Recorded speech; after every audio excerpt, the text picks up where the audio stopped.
we have your consent for the recording of this final. OG. Bill.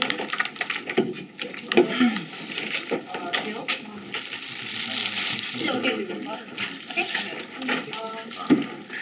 Welcome to the finals of SNDC. Congratulations for taking this far. It's really good job, everyone. On OG, we have Vanancy JunRu.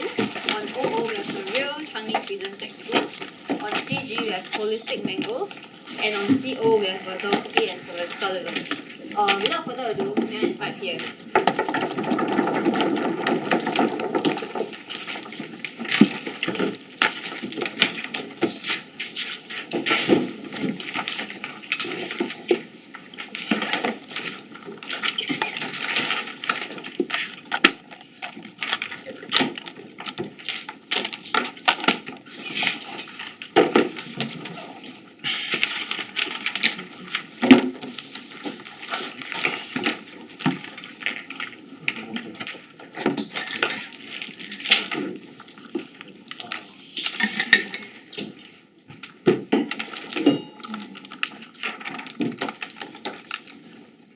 We love the past.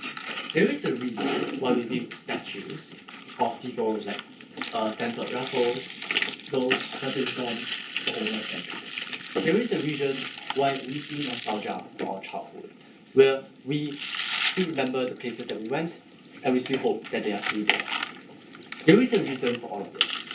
It is, of course, part rational. We do recognize that the past brings us valuable lessons. We cannot repeat the mistakes we have made in the past in the events of World War I, World War II. We need to recognize that these lessons are important. These lessons have been made via blood, sweat, and tears, and that we should still value them. But at the same time, we need to acknowledge that the past is not rational, and that clinging onto it is not necessarily the best thing that you can do. We're not saying that old things are bad, right? Just because something is old doesn't mean that we should ditch it. But we think that they're overvalued. So what does the duration look like? It looks like age, experience, heritage, even in form of architecture. We're not saying that we should just tear down old buildings, right? No, but if we had an old building with lead paint, crumbling roofs, we should not hold on to them just because that they remind us of what we once had. No, we must evaluate them rationally and determine exactly what benefit they can possibly bring to us. And now, I'll explain to you first of all why exactly we irrationally overvalue anything that's old, and second of all, why this is so terrible. I'll explain to you how this affects housing, and my second speaker will explain to you how this exactly affects politics and economics. Now, first of all, why do we overvalue old things? I give you three structural reasons for it. One, we are familiar with it. We grew up with it, and oftentimes we have fond memories of it, right? And because often we grew up in childhood, which is something that we often view with rose-tinted glasses, no matter whether it was good or whether it was bad, it is still something that we appreciate, we cherish so many years later. What do you say about that? I think it's entirely true that we also over-fixate on why new things are good because they're new and flashy, because they're things we've never seen before, because they give you things that you can never do in the past. So is this not a countervailing narrative? Yeah, of course. We recognize that we should not overvalue what is new. The same way that we should not overvalue anything that is old. But we need to recognize that there is an in-between. We need to recognize that there is a way to rationally weigh the benefits that both new and old bring. We cannot side with one side and just say that, oh, because something is new or because something is old, we need to stick with it no matter what. Now, second of all, we feel heritage. We feel a sense of heritage, right? In a fast-changing world, in a rapidly globalizing world, people are afraid of what comes next. People are afraid of a world where no one's culture, no one's language is remembered, where everyone speaks the same tongue, where everyone has the same memories. And people do want to preserve what they still have. And this often culminates most commonly in three: nostalgia. Because regardless of how good the past is, we often sugarcoat it by putting on our rose-colored glasses. For example, the US, right? People nowadays want to go back to the past. This is Trump's one of his most famous campaigns, right? Let's go back to the past. Why? He annually says that, oh, the 1960s was so great. Like, gas was so plentiful, grocery prices were so low, why shouldn't we go to the past? But we should also recognize that there are flaws in the past. The 60s most famously contained rampant systemic discrimination. This might have been great for some people, for many others, it was terrible, and not something that they necessarily want to go back to, which is something that my second speaker will explain later on. And now, let me be clear on something. We want a world where people value the new and the old objectively. Please understand that, and it is regrettable that the biggest issue we face in objectively evaluating anything is sunk cost, right? We see a world in which we continue to valorize duration. It's a world in which people would irrationally cling on to the past and refuse to step into the world today. Now, what does our counterfactual look like? This doesn't mean that the past is forgotten. People still value the past. Our childhood memories will give us strength and motivation, no matter if the playground that we once played on is gone or not. And the lessons of the past and the lessons of our ancestors should not be forgotten. Their stories, their heritage, these are nonetheless important. But we cannot use yesterday's playbook in today's world. We cannot continue to guzzle gas and oil just because our ancestors did it in today's ever-growing hotter environment. And this is precisely what brings me to my second point on how this is so terrible. I'll give you one tier for this, housing. Let's be clear, there is a major housing crisis. This is a very common political topic, because it is true, there is a shortage of housing, especially in older cities like Paris. We don't really need to extend this to developed countries. This applies even for less developed countries, and I argue even worse, because there is an influx of rural to urban immigration within developing countries as they urbanize, as manufacturing jobs pop up, as agriculture diminishes in importance. So why not just build more housing, right? This is often commonly brought up political statement. Why not let's just build more, build more? That's what Labour does. That's what the French want to propose. But what's the issue here? People resist change to their neighborhoods. The thing is that no one wants to change the fabric of the neighborhoods. This is we can see this in the form of Paris and London refusing to build high-rises within their cities. This is nonetheless a manifestation of clinging on to the this is a manifestation of the valorization of duration. But what is the issue with this? It is the issue because housing becomes unaffordable. Let's give you two cases.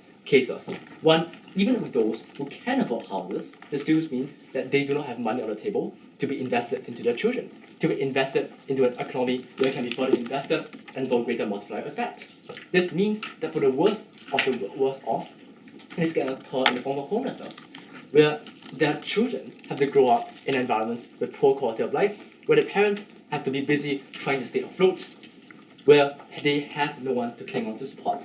This is terrible and doesn't even appear to just the homeless. It applies to everyone who is housing insecure, because no one is spared for this at the end of the day. No one can be spared from rising prices, rising housing prices in today's world.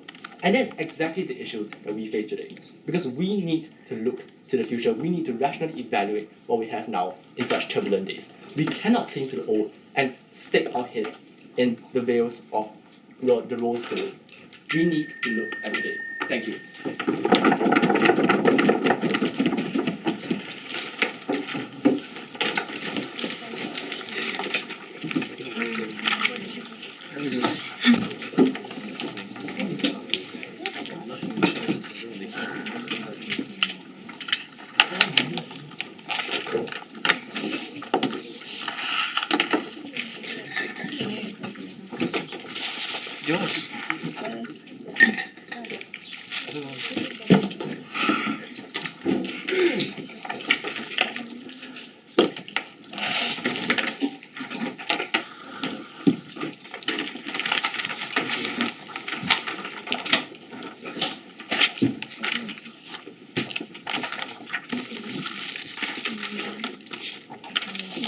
Yesterday I texted Chevelle saying that that I wanted to quit debate.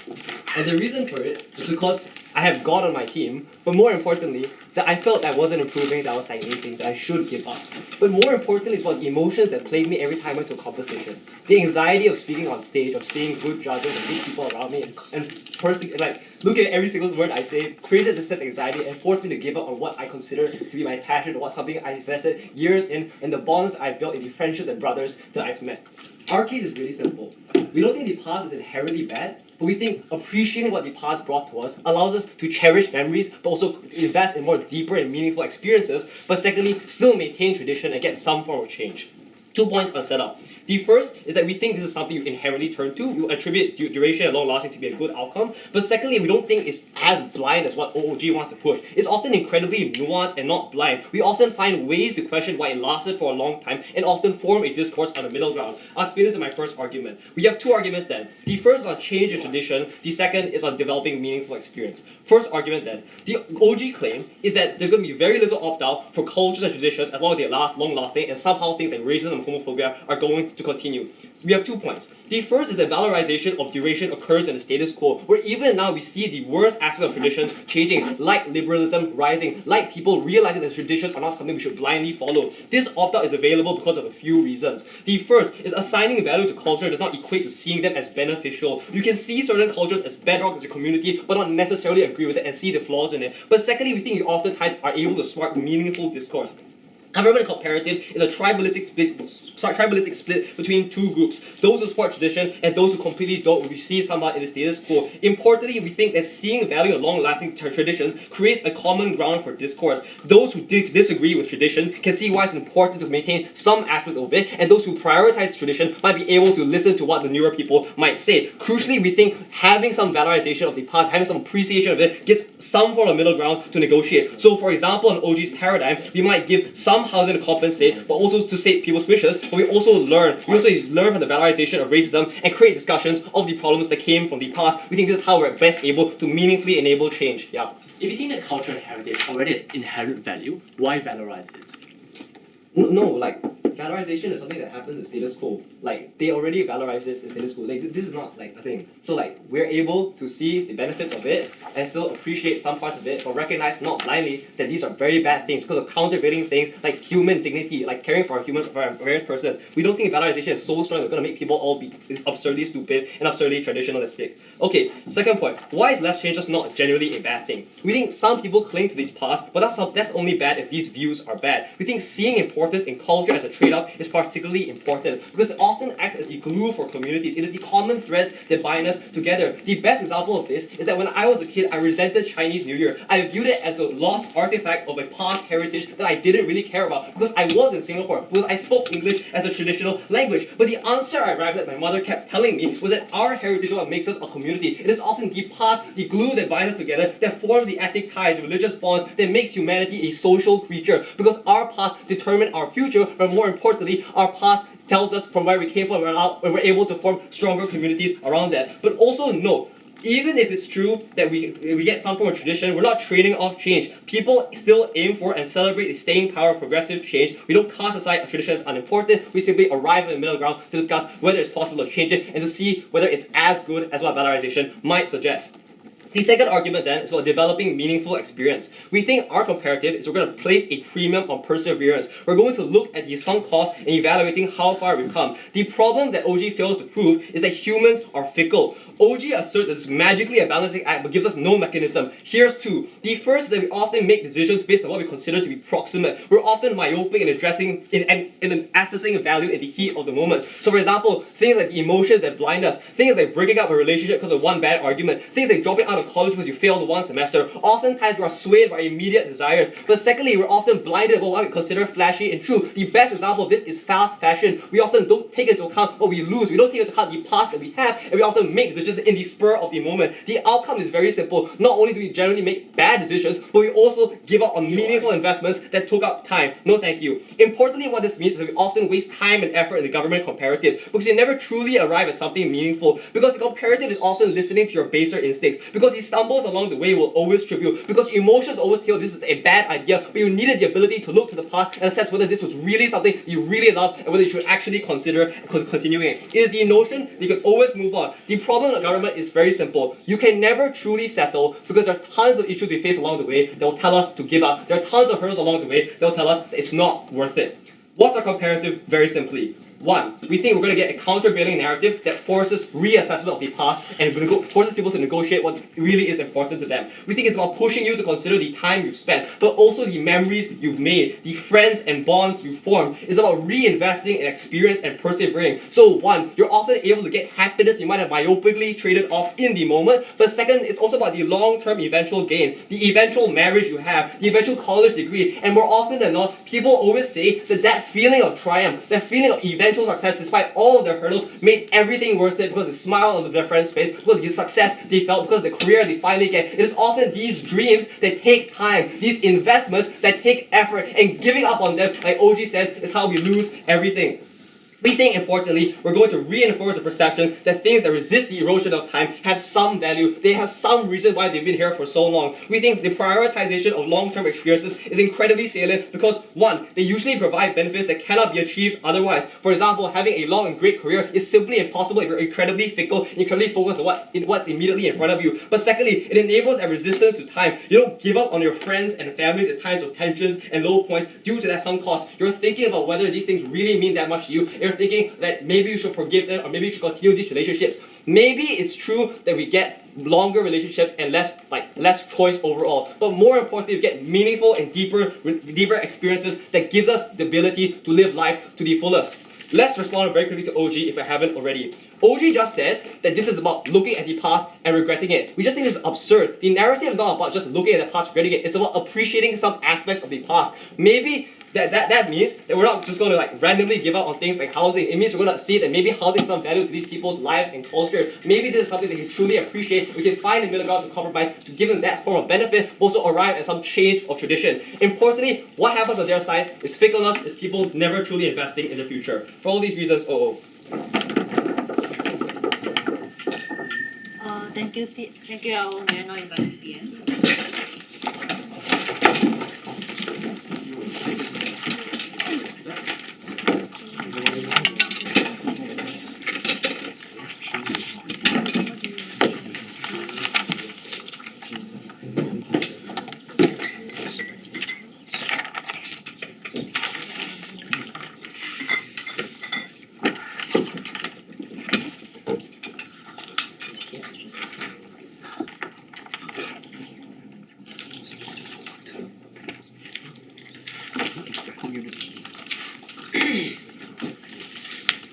I'll do four things in my speech. Firstly, I'll talk about why people continue to overvalue old things and things that have lasted for very long. Secondly, I'll talk about why people are generally very skeptical, very scared to embrace new things. Thirdly, I'll deal with the whole thing about myopia and how people are actually myopic and apparently don't learn lessons from the past and in fact act on sort of immediate impulses. And lastly, I'll just talk about the impacts of all of this on housing, politics, and economics.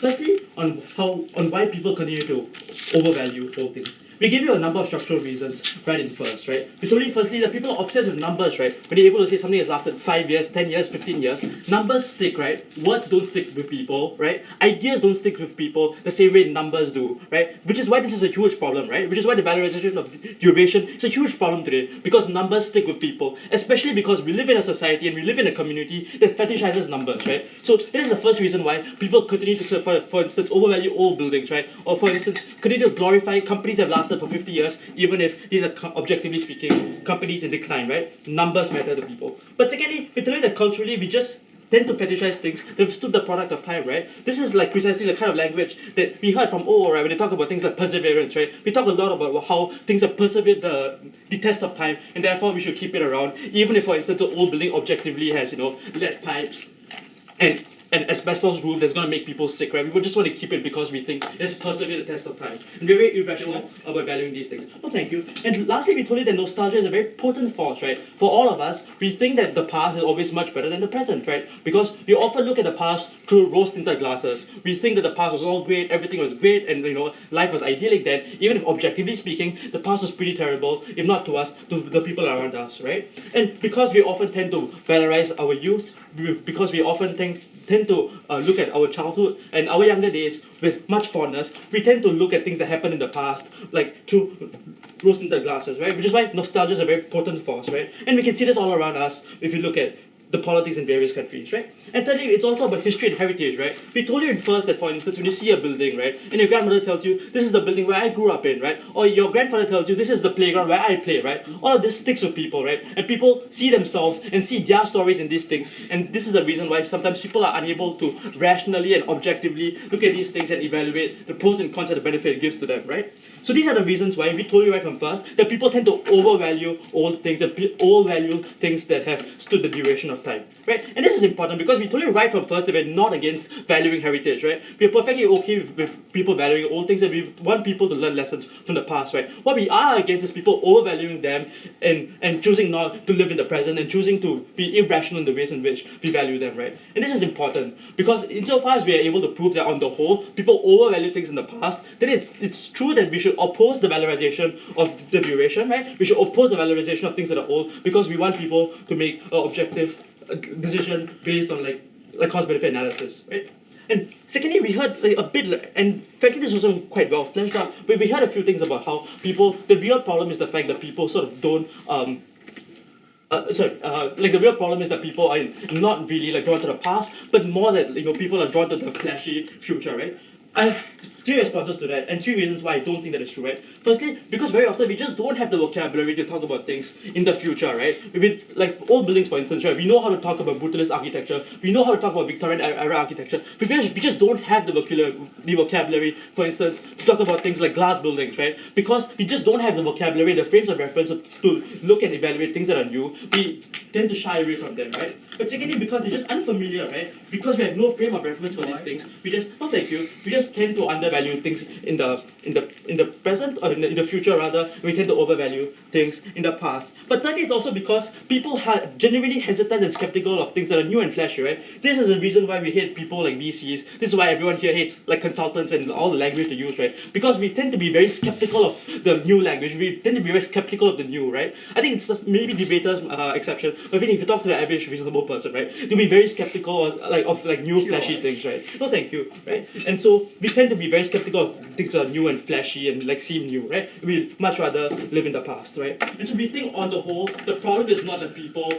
overvalue the past. The problem is not that people overvalue the future or the present. The problem is that people tend to overvalue the past, which is why we think we're in this debate. And on this notion that they bring about, how really people can be introspective and can be reflective about the ways they think about the past. I just don't think this is true, right? Because first of all, I should point out that there is no mechanism for it, right? They just assert that people can be introspective, but I just don't think it's true, right? And let's just look at this, right? Maybe there's some historical discourse about the past and why the past wasn't that great, right? But where does this discourse really take place, right?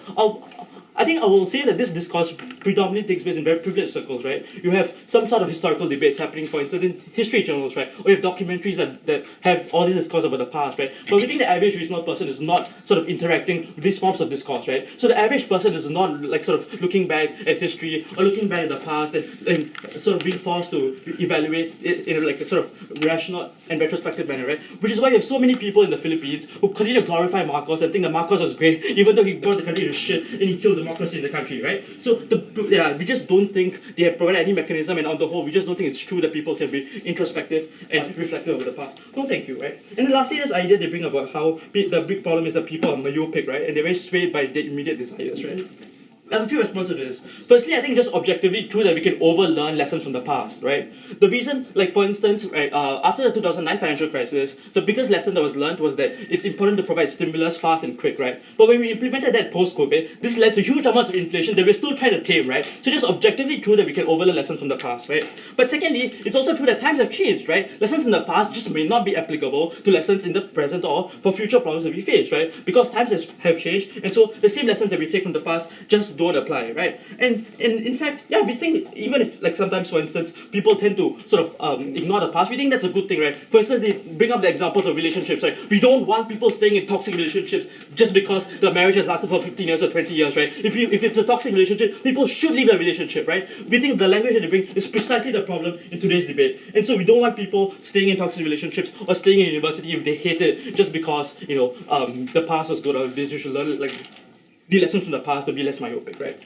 And just very quickly, like reviving Andrew's point on housing, which he completely did not respond to, right? His argument was very simple. His argument was that there is a huge housing crisis that's affecting cities across the world, right? There's huge amounts of homeless people. And the biggest problem is that because we tend to overvalue nostalgia, and because we tend to want to protect old buildings, right? We're unable to make space for housing that is affordable for all the people in the cities. And this is affecting all these cities and the countries in which these cities are. And this is a huge problem. For these reasons,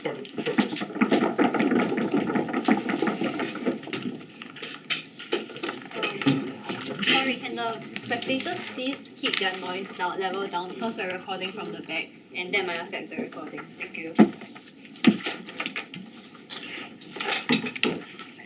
May I now invite you?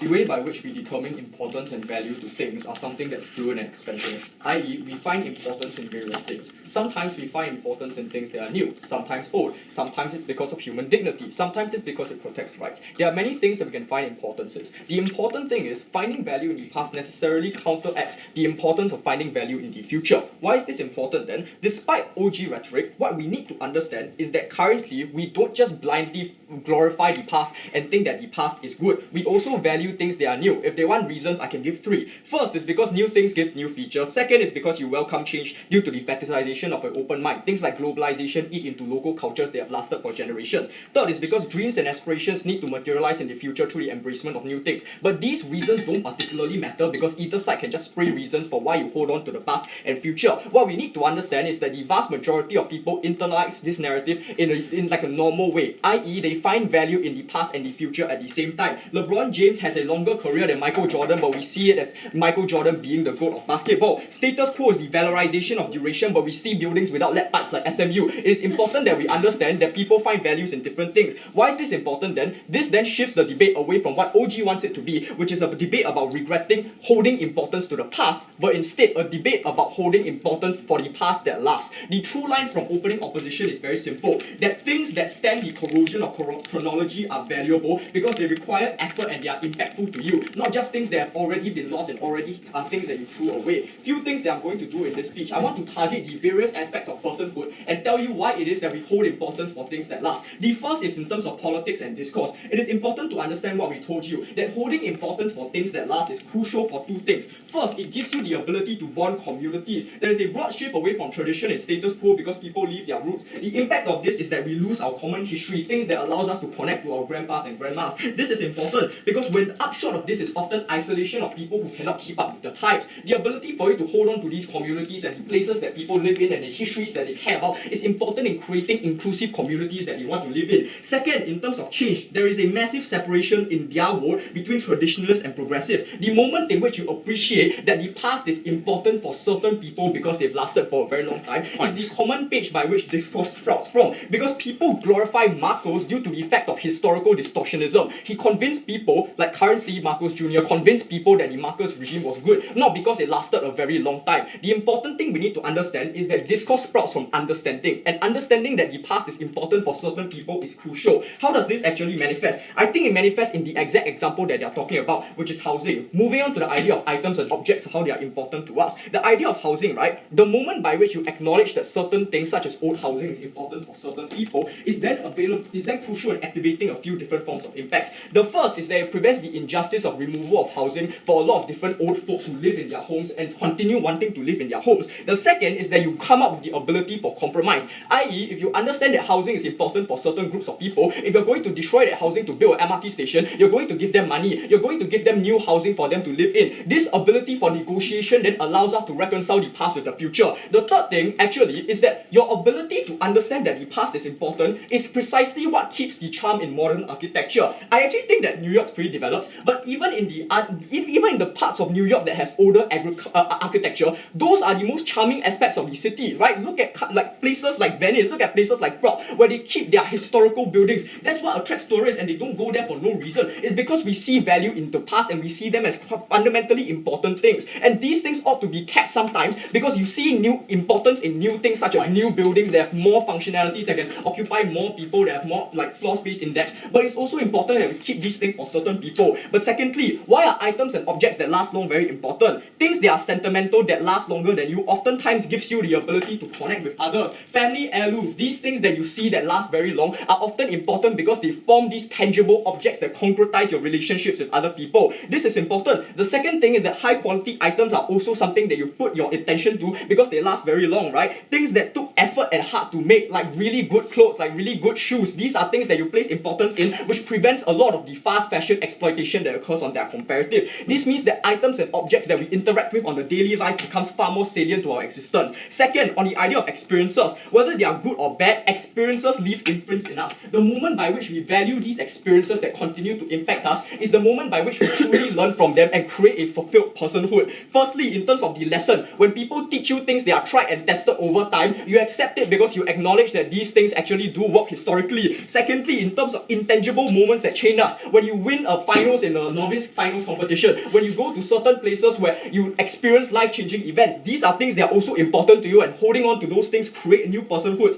Thirdly, because of life-changing experiences, when you see your scar, for example, from fighting enemies that have invaded your country, these are things that are very important. Look at the variety of experiences I'm telling you from all walks of different life, and see how those impact you as a human being when you place value into them, because you're necessarily able to see how your future now connects with your past. But secondly, it's not just about the past, right? It also benefits our personhood. If you are a 30-year-old man coming to a novice competition, you will probably break really high and probably win. The reason is because finding value in persisting makes us better people. It creates an idealized version of ourselves that we ought to aspire to, because when you can persist through the tough times, when you can go through A level while still grinding the base, that's the moment by which you see that you can stand the test of time. The ability for you to find value in people, in yourself, that lasts very long, gives you the ability to then persist. This is important in creating a personhood that you ought to aspire to, and any societal narrative should follow that structure, giving you a goal of an idealized version of yourself that you ought to aim for. Lastly, in terms of people and connections, and this is important, when you reconcile with your temporality, it's important because you prioritize long-term experiences instead of transient moments like long-term relationships. It's not just because there is some cost put in that relationship, it's also because the long-term nature of these relationships signifies certain things. It signifies that you guys are tied together. It signifies that you put a lot of effort into the relationship. It signifies that those people really do care about you. So in the vast majority of situations, prioritize those instead of one-night stands are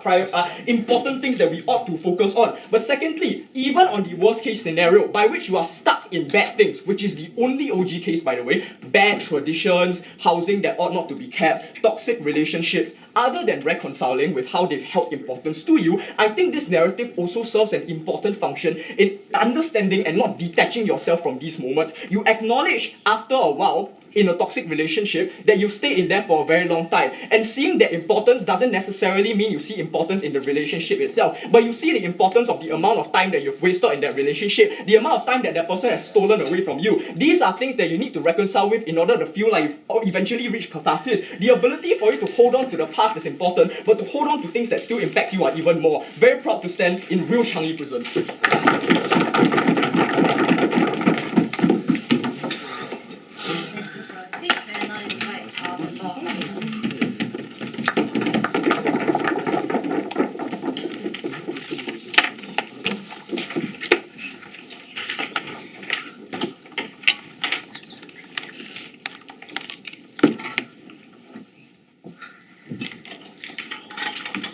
Joshua of 2021 would not be who he is today if he assigned value to his past and his past identity. If he said that this picture of who he was as a decently intelligent person who wasn't particularly good at anything, that decency in school was enough for him because that was what he was used to, because that was what he had worked best for him for the longest, identity would have never grown past that of a shy 14-year-old boy. Because this narrative breeds a culture of indulgence and self-sufficiency, and this is what at its core I think the debate is about, and how this narrative viscerally impacts the human psyche. So CG's entry into this debate will be twofold. One, an examination of himself, and secondly, an examination of the outward expressions of this narrative, and go be more specific than OG and focus on the things in the Infoslide, things like relationships and things like social hierarchies. First, then, on the idea of the examination of yourself. Because I really think that the limit to this analysis cannot be that we are familiar and we miss playgrounds and we are nostalgic, because that is defeated by opt-bench analysis of proximity and the excitement of the new, so that's probably a bit low. There are two reasons that tip this into our favor that appeals to the human psyche. The first is because change is often scary because on a biological level, it means uncertainty. Why change and evolve when you can rest in the status quo that isn't particularly bad? Either that you can risk losing it all if you take that step to join a debate team, to dare to dream and say that you could one day be an Asian or world champion, because you're scared of the power of your dream, and that is the fear that I'm trying to capture that limits you. But the second thing to also note is about the power structures and institutions that keep us binded, that have perverse incentives and have a hold over the minds of the younger generation. The fact, for instance, that there are parents that want you to pursue the downtrodden road and become a doctor or a lawyer, or even bosses and leaders who have self-preservation incentives and want to maintain those power structures, so they tell you that you're unimportant, your voice is unimportant, and you should therefore not compete with them for those particular positions. What this explains is that OO's fame is fundamentally subverted through our analysis, because one, it suggests that the discourse that Deaclan wants to protect was never conducted on an even ground. Your elders in the family can shut you up, that they can see that the amount of salt they've consumed is more than the rice they've eaten, and therefore their opinion is more valuable than yours. So it is not a balance. This narrative is one that is likely to be overwhelming, and that therefore means that because it appeals to the innate desire for self-indulgence and self-satisfaction, that's something we buy into, that we buy into the narratives that these people are more important than us, that their views are more important than us, and that's why discourse is stifled on their side of the house. But it's even worse because the narratives of the past, things like conservatism, things like LGBTQ, etc., you're more likely to buy into those narratives, and at that point in the past, you are frozen in time, because the points of liberalism that he pointed to were things that were not part of this narrative, that were likely to be likely not have existed, is this narrative was stronger on their side of the house. So I don't think that's a proper rebuttal to this argument. So secondly, and more importantly, on the examination of the outward expressions of this narrative, and the absence of this narrative. I think the first thing to note is on the idea of relationships, because I think OG's analysis on opting out of toxic relationships is just a one-liner, but more importantly, it's contingent on a prior analysis as to why it is that your human psyche has a tendency to appeal to this particular thing. So I think the more layered analysis here is to firstly talk about social pressures. You oftentimes have people around you, have your parents around you, that are telling you actively that this is something that you've treasured for a long time. You probably don't want to waste your 30s away, so you probably should continue staying in this relationship, because that means you will never find another partner. But secondly also, is that this probably also applies to the vast majority of decent relationships, because you see that you don't want to take the risk of continue being in those relationships, so we trade off. Even if there was potentially a good relationship, it could also potentially be a bad one. We say if you opt out at the moment's notice because of the proximity of the emotions, that's probably really good as well, because you avoid the worst possible outcomes. But secondly also, on the idea of organizations, we will say that they never progress as well because of my prior analysis. The fact, for instance, that you have a majority of bosses who continue being in those power structures that do not want to listen to the voices of the youth and have self-preservation instincts. That is why, for instance, that in committee meetings, for instance, the voices of the youth and the people who are more talented, who are likely to be more efficient in running the company, in running these organizations, are never elected into these positions of power, because these people do things like nepotism. They elect family members into the social hierarchies, and that therefore cuts off access to the people who are actually talented, the youth that are actually talented. The third thing to also note is on the idea of personal experience. I think that this is important, because they assume that the memories that you have of the past are good ones, that you can rely on them for strength and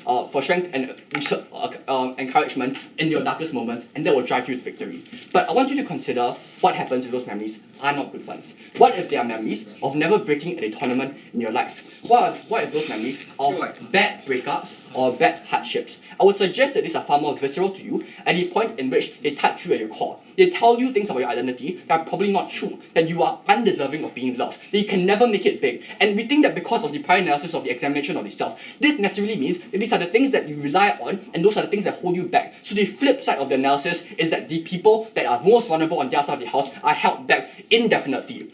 The last thing to also note is on the idea of social norms, but before that, yes. Opting out based on emotions immediately isn't always good. Being able to examine our irrationalities and how they affect us to this day is something deeply human as well. But your ability to analyze suggests a fair analysis. That is never true at the point in which you have an inherent inclination towards the past that suggests that you favor towards that anyways. So, last and most importantly, on the idea of social norms. The first thing that Fabian says is that you do not valorize the lost and forgotten parts of your culture. But this is a time-action mismatch. Because at those points in time, these were enshrined narratives within society. If not for the narrative that we probably don't like these things, it will probably be the case that these things still existed. But secondly, it's on the idea that communities continue to stick together. But I think this firstly doesn't recognize that culture is probably something that progresses, that improves, and that aggregates for the progressive views of individuals. But I think secondly also is that this is probably not a good thing as well, because this idea of culture leaves out the voices of younger people, so younger people do not feel that they have access to that kind of culture that exists on their side of the house. What this means is that the culture is going to die anyways, even if you want to hold on to it, because the younger generations are likely to forget it, because they feel that they don't have a seat at the table, and they feel that they are not valued overall. So why do we therefore take over opening government? I think the simple thing we prove here is on a far deeper analysis why your human psyche has a direct inclination towards the idea of favouring the past, and why that therefore traps you and likely limits the most vulnerable in society. I think secondly, on breadth, we just cover far more areas on why is it likely that this narrative likely enshrines a lot of the power structures in society, and also proves on balance that the idea of culture and intangible heritage isn't the be-all and end-all in this debate. So at its core, if you as a person want to continue moving on, want to escape and see what's in the future, and want to embrace the appeal of the future as opposed to the past, our side of the house is the only side of the house that can grant you that minimal level of escaping your identity and being able to fully embrace your true self. Very proud to propose.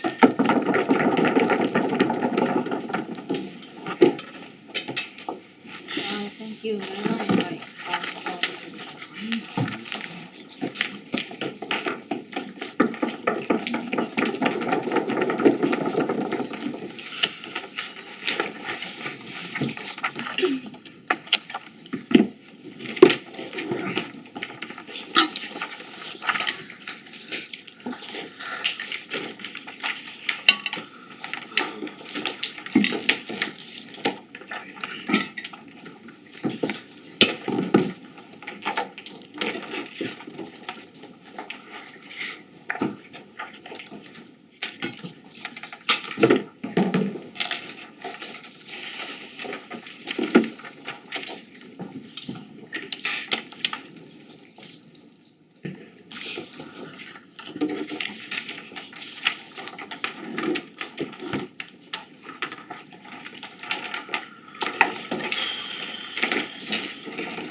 to this point in the debate, the main point of contention is valuing the past versus valuing the future. However, valuing the future is not exclusive to that proposition. You can value both your past and the future at the same time. These two ideas can coexist together. Just because you place value on the past doesn't mean that you can't look forward.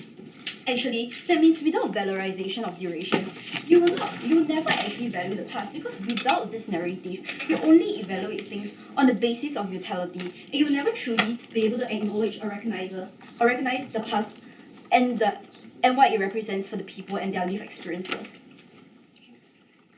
So opening government has given us a few arguments.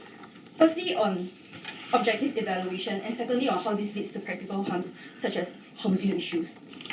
This surely cannot be the debate, right?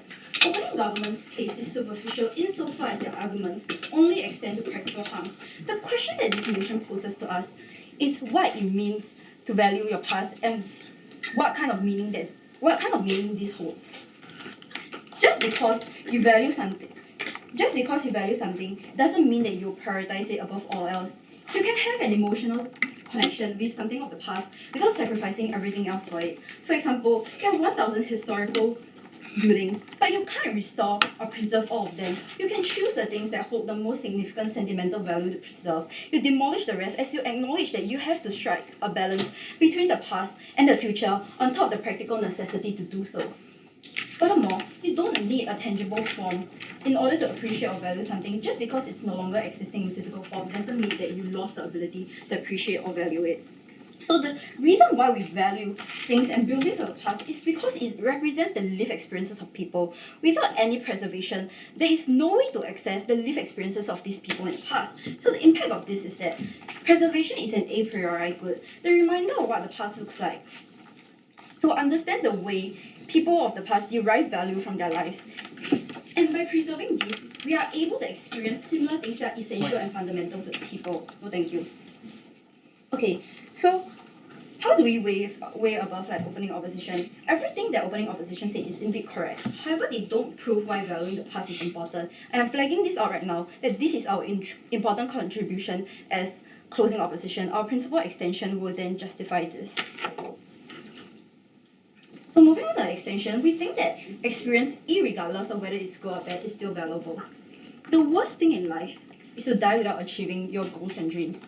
The second worst thing in life is to die while fulfilling all your goals. Although this is a seemingly convoluted oxymoron, the reason why this is so heartbreaking is because it means that you have nothing left to live for. What do we stay alive for? What gives us meaning in our human existence? The continual pursuit of what is to come next is what keeps us going. Without this, we have nothing left. We are empty shells, solar husks, without any real sense of purpose. And this is why the past is so important. And this is why we value experience, irregardless of whether it's enjoyable or not. So the point of this is to prove that experience is an a priori good. Something that we must value, irregardless of whether or not the experience was enjoyable, whether or not it was hurtful, whether or not you deem it as something that's positive or negative. Without this, we sidestep opening government's argument on whether or not objective evaluation is important or whether or not the practical harms they propose is relevant, because this is ultimately principally justified. So the link here to valorization is that the longer something or somebody lasts, the more experience is collected, and this is incredibly important. Important learning experiences can be derived from the past. These experiences forms the moral frameworks that you espouse, the kind of mentality that you possess, and the very cornerstone of your identity. For example, long-term relationships, even though your relationships may not be healthy, even though your relationships may be toxic, what is important is what you ultimately learn from this experience. For example, you learn how to better communicate with your partner, you learn how to resolve your conflicts, you learn how to recognize red flags and what you do not want in your future relationships. And all these experiences from your past is invaluable to building a better future for yourself. These are experiences that builds you up, that sets you up for a better future. And this is the reason why we think the past is so incredibly important and we should continue placing value on it. So moving on to what is the impact of this argument then? Do you think the PAP should rule Singapore for the next 70 years just because they lasted 70 years? I think that is irrelevant. I don't see why the PAP should continue ruling Singapore just because they have already been ruling Singapore. Like the point that we're trying to prove is that you can value things that happened in the past. For example, you can value the contributions that PAP made in the past, but if you deem something to be more important to building up your future, then you can just go for it. We're not saying that just because you value your past, you should hold yourself back from pursuing a better future for yourself. And maybe the past experiences give you the necessary lessons to know what is best for the future. Okay, moving on to impacting my arguments. Valorization pushes people to lead the most fulfilling lives possible. So why is this so?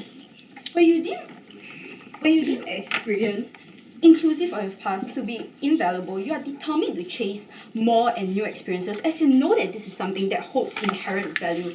The accelerating feeling of going through the ups and downs of life is the very condiments that flavor your experience as a human.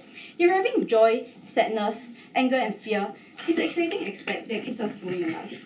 So we think this constant pursuit of what is to come next is the very reason for our continuous existence. These are the things that you live for, and because of this, our past is so important. So at the end of speech, what have I proven today? I think firstly, we have proven why experience, irregardless of whether it's actually good or bad, is still valuable. One is on the principal justification of how these experiences hold inherent value, and secondly is on the kind of lessons, the kind of learning that you can derive from these experiences. And secondly is on how we manage to successfully take down opening government's argument on the practical harms they propose, such as being able to objectively evaluate, and on top of practical harms such as overvaluing your past, which in turn like hinders your potential for growth in the future. We've already proven to you that we can value both the past and the future, and oftentimes valuing your past is important for you to build up towards a brighter and better future for yourself. I think because of all these reasons, the valorization of duration is still something that's ultimately invaluable. It's something that we must stand for, and for all these reasons, vote for closing opposition. First, may I now invite Karthik?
Hi guys, I'm Hao Ming, I'm from EJC.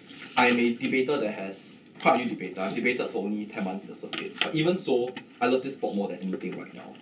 I was always very scared and unconfident of my debating because I'm in a club amidst all these random ass people that are probably some of the best debaters in Singapore. And it's something that's always made me feel very scared because these people have debated much longer than me. I always thought that they are better than me. The only reason I can stand up here with confidence and fight against them is because I believe that I have the ability to shape what I want. I have the ability to let go of all these boundaries and these bindings of how duration gives you value.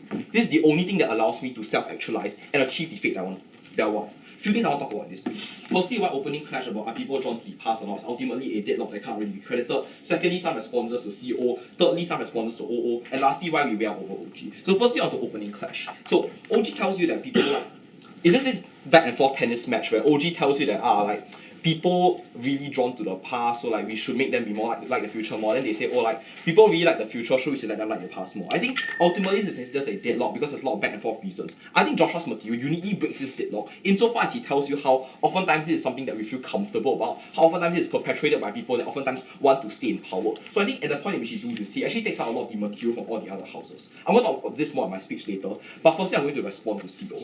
They tell you two things. The first thing they tell you is that preservation is an a priori group. I know the word a priori sounds very cool, but I just don't think that's very important because like I think presumably us having our own fate and choosing our own lives is probably more important than examining the lives of people a long time ago. But I think even if that's the case, it's important to note that that's derivative of OO, and even if they ran that, they didn't actually run idea of the mechanisms OO ran. But secondly, I think the unique contribution that came out from CO is this idea of how absent of the experience we have, we are empty husks of human beings and how the experiences have shaped us. There's a few responses to this. I think this is a true claim, but I don't think on our side we'll simply forget all the experiences we've ever had as human beings. However, what I am willing to buy is that we will probably value these experiences less. But why do I think this is a good thing? I'm going to explain later on my speech why Joshua's material has uniquely proven to you that the experiences we have up to a certain point in our life, especially on their side, are experiences that we never really got to control. Are experiences that were shaped by societal factors, shaped by the kind of families we were born into, shaped by the societies we lived in, arbitrary factors that we never got to control. We think on our side, when you uniquely put down these old memories, when you uniquely put down the past self you once were, you are then able to reach out for the new experiences that you really want. You are then able to really shape the kind of person that you want to be. But now that I'm going to quickly move on to respond to Owo's case. Sure. No, thank you. The first push that came out from Deaclan, and his case premise is that people are inherently stupid, fickle, and short-termist. So therefore, you need this narrative as a restraining factor to make them make right decisions. The first thing I'll talk about is I just don't think this is how people generally make decisions, right? I think people inherently care about their own benefit. I think most people are rational decision makers. Most people have basic long-term planning. I think this is something that we can all agree with. But I think the second thing is just that why do we actually better derive value from things of the past on our side? I think the first thing to acknowledge is that the nuance they actually haven't captured in their case is that they only value things simply because they are old, not because there's any inherent value within those things. That's why they afford more value towards these things. I think on our side, when you detach the value from these things simply because they're old, therefore you say, I don't think XYZ is good because it's old, but it's good because it's good, you then are able to then derive more value and examine the lessons of these things to a much deeper extent. But secondly, they want to push this whole idea about how, they want to push this idea of culture. I just want to talk about what the point of culture is, because I think the point of culture is that it's a glue that holds society together, and it's something that we all opt into. But I think culture becomes very meaningless when it's controlled by the elder people, when it's controlled and like people are subjugated into culture, and then becomes a stifling force rather than a sense of identity and pride that we have. I think on our side, we uniquely allow culture to be a sense of identity and pride because we allow it to let go of aspects of new culture, and we allow new people to inject their own ideas of culture into this. We think therefore on our side, culture is something that's probably much better. We think this is, for example, like the integration of a lot of different forms of culture. We think like things like fusion food, or we think all these things are inherent ideas of young people trying to break free from the shackles of the past and trying to paint their own future for tomorrow. We think these things are all incredibly important. But lastly, I just want to talk quickly about this whole idea about about them being able to break free from toxic relationships, about them being able to look back at toxic relationships and derive value from them and look at them. I think the first point to note, which is something that they haven't really considered, is just that they probably will stay in toxic relationships more on their side because they view that things that have withstood the corrosion of chronology is then therefore important. So I think something they must concede. But secondly, I think at the point in which you fixate on things that are in the past, I think it's far better to sometimes just move on rather than to be caught in the recesses of your mind trying to derive value, no thank you, and meaning from experiences that you might not actually get and might actually just harm you and make you feel sad in the first place. Okay, but now then I'm going to move on to OG's case. So the first thing is that OG, and I think all the entire houses in the debate, try to run this whole balance claim in which they try to say that people are inherently either like their past or like the future, so therefore this narrative is a countervailing thing. I think this just makes the debate incredibly hard to judge because it just makes every team's stance feel very soft. We're going to take the hard trade-off and explain to you why we just care about the new things. We're not really going to care about the old things. But I think let's just view the actual impacts OG brings on the table. The first thing they tell you is that houses become very expensive. The second thing they tell you is that people stay in toxic relationships. Like, okay, I just want to note here, I don't get what the link with like people really like the past and the house really expensive. Like I think it's probably because of things like inflation. It's because there are more people and the amount of land has stayed the same. So like scarcity, J1 econs. I think it's probably no thank you. It's probably because of reasons like I don't know, like the government planning is quite bad in areas like China. That's why these houses collapse. I think it's because companies have profit maximizing. It's like I don't know what this impact is. But secondly, people stay in toxic relationships. Like I guess that can be true to some extent, but I also think that people just have a basic decision-making calculus, right? Like, they're not going to really do stupid things and find someone that they really hate every day just because this thing lasts really, really long. But no thank you. But now I'm going to explain why Joshua's material uniquely beats this out. Firstly, he tells you why you are then able to escape identities of the whole. So he explains to you why the greatest tragedy of society is oftentimes we are constrained by things that we cannot control. We are a shell of our parents. We are defined by beliefs that our parents share us. We are defined by things that society around told us around. We are defined by what we are born into. We think this is a great tragedy because you're never able to actually determine the kind of person you want to be because you are either A, too comfortable with this narrative and you're not, and you have the fear of what you want to be, or B, you feel like you'll never be better than people who are already good at these things. We think on our side, when you put all these things down, you are uniquely able to break up from all this. You are uniquely able to reach out for agency, self-actualization. Everything is far better than the comparative on their side, where you still long for a life that you could have possibly had, but you're never able to have. So it looks like a very sad life where you're stuck doing things you don't like. Now, why is this way out against every other team in the debate? A few reasons. The first thing is incredibly proximate and close to all of us, because we already told you how this changes the human experience. So it's an incredibly non-speculative impact. And I think it's much more creditable than all the other teams' impact, which is based on them winning this deadlock that no one has actually conclusively proved that they've won. But secondly, I think it's a more charitable perspective of this debate because we don't try to assert to you how people think. We take the charitable trade-off and say, screw the old things, we're going to care about the new things, why is this probably more good? But I think thirdly, just on sheer scale of widespread impact, if we put this affects the human condition for everyone, this impact just automatically outweighs against every other team in this debate.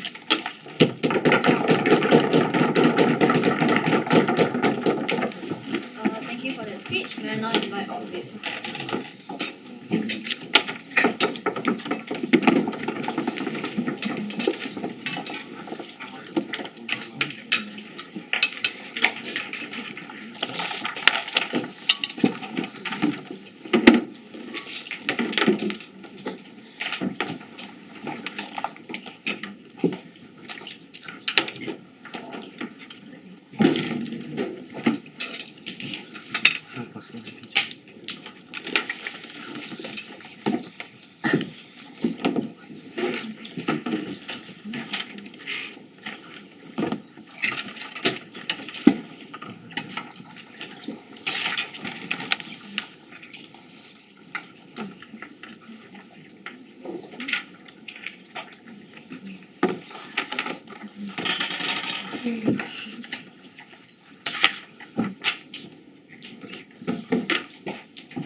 Do people love the past or do people love the future?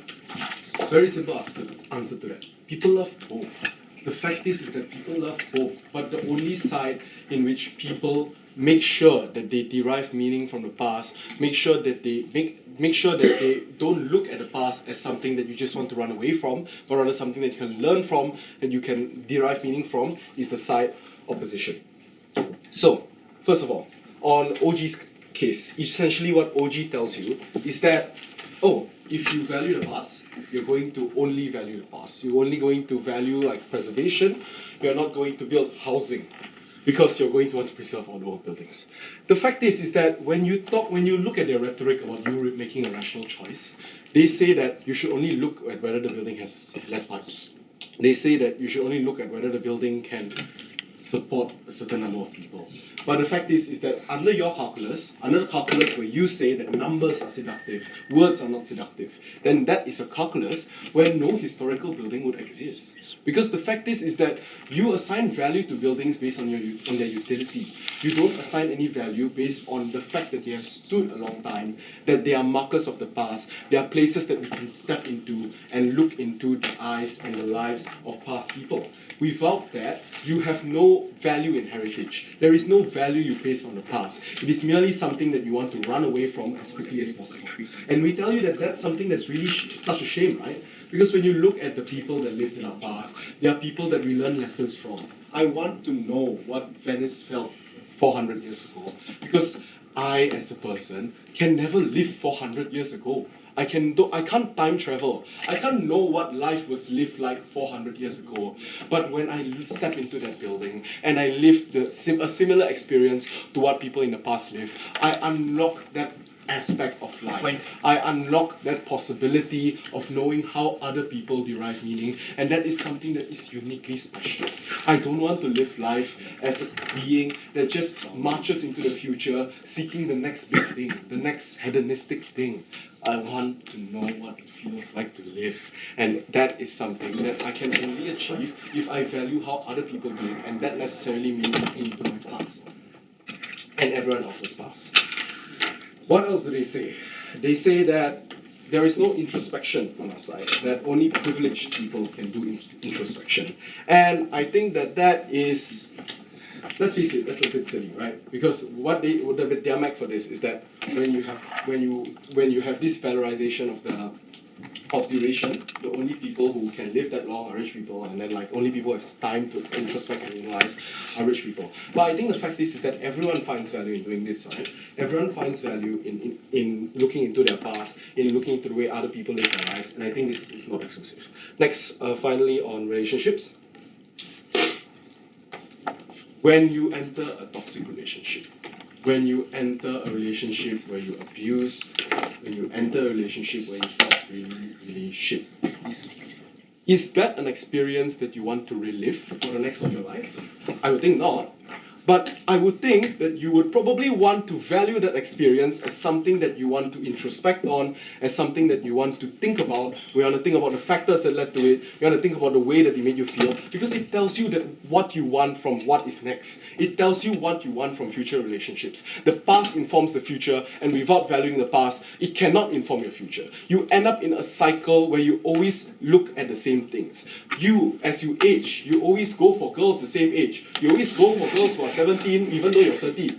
That's the kind of thing that happens when you don't introspect into the past and you don't introspect into what you really want in a relationship. So, on the balance of things, we think that on our side, where we actually have this value, this valuing of long-term relationships, this valuing of relationships where you look into your relationships and you analyze what makes it true, what makes it valuable to you, that is something that is a world where you have better relationships.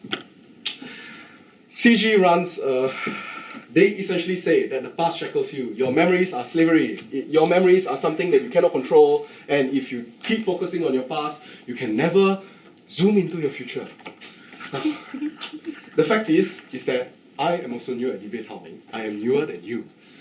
The reason why I stand up here and I talk to people is not because I can beat everyone in this room. I'm better than Mr. Tan Yao Kun, champion of SMU Novice. The fact is that I stand here because I choose to learn from the past. I look at my predecessors and I learn from them. I value the way that they do things and I look at it and I say, that worked in the past, how can I make it better? That worked in the past, how can I make it something new, something more valuable? When you look at the past, you don't hearken for exactly what the past was. You hearken to it as an example of how things could be like, and you develop on it and you work on it to the future. The past and the future are not exclusive, but the past provides a building block that you build your future towards, and when you have that building block, that is something that is unique to our side. Yes? We prove that humans have already a biological tendency towards treasuring the past. This narrative exacerbates it. You need to defend an overcorrection.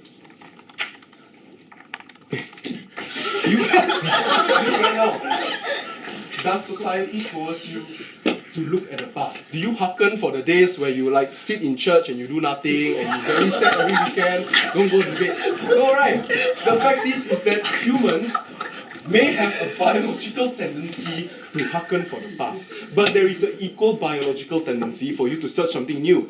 This isn't the point of the debate. I think the point of the debate should be asking ourselves whether looking at these experiences has any value at all. If you look at it and you say, but biologically, then you go swing this way or you go swing that way.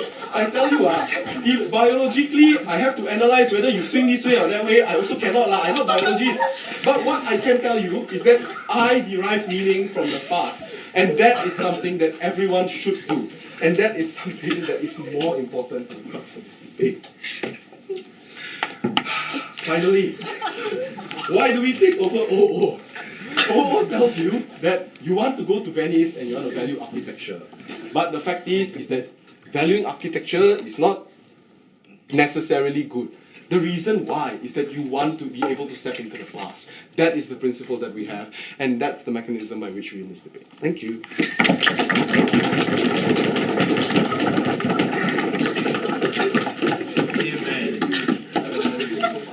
Thank you for the debate. Please pass the house, take care. Can everyone please leave the room so that the others can collaborate?